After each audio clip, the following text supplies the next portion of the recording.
Thank you, Madam Chair. Dear colleagues, on the 13th of September 2021, this Assembly adopted a resolution where, amongst other things, it stated, and I quote, "Both Azerbaijan and Armenia have binding obligations to repatriate prisoners of war and release civilian prisoners without delay after the cessation of active hostilities.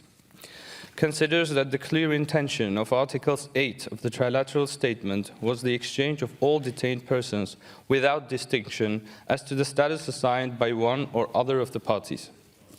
Calls on the Azerbaijani authorities to release all remaining captives and return them to Armenia without further delay.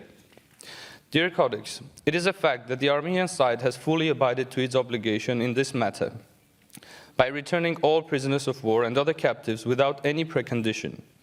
In the same resolution, Armenia was to hand all the landmines to Azerbaijan to avoid any further casualties derived from this issue, which the Armenian side has fulfilled by 100%. We did this because we regard these as purely humanitarian causes which cannot and should not become subject to bargain. Whereas after almost a year from the adoption of this resolution, Azerbaijan still keeps at least 38 prisoners of war as hostages to gain whatever political advantage during the ongoing peace negotiations with Armenia.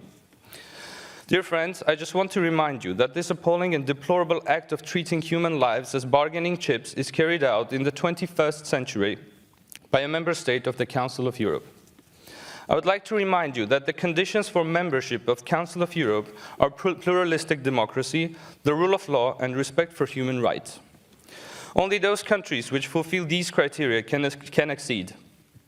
I will leave on to you, to your subjective assessment, the degree of pluralistic democracy of a country which has been ruled by members of the same family for over 30 years and will most probably continue the beautiful tradition for another 30 years. However, my belief is that the root cause of this impudent posture lies in Azerbaijan's historical record of total neglection of the judgments delivered by the European Court of Human Rights.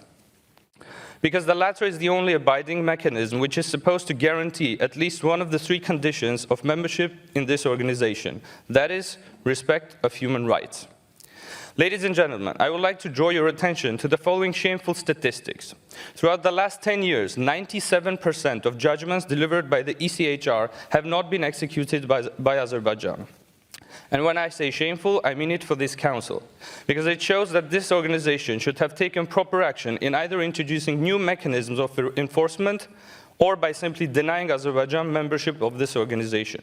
After all, if there is zero effort to comply to any of the three conditions of membership, can anyone tell why Azerbaijan is still a member of the Council of Europe? Thank you for your attention.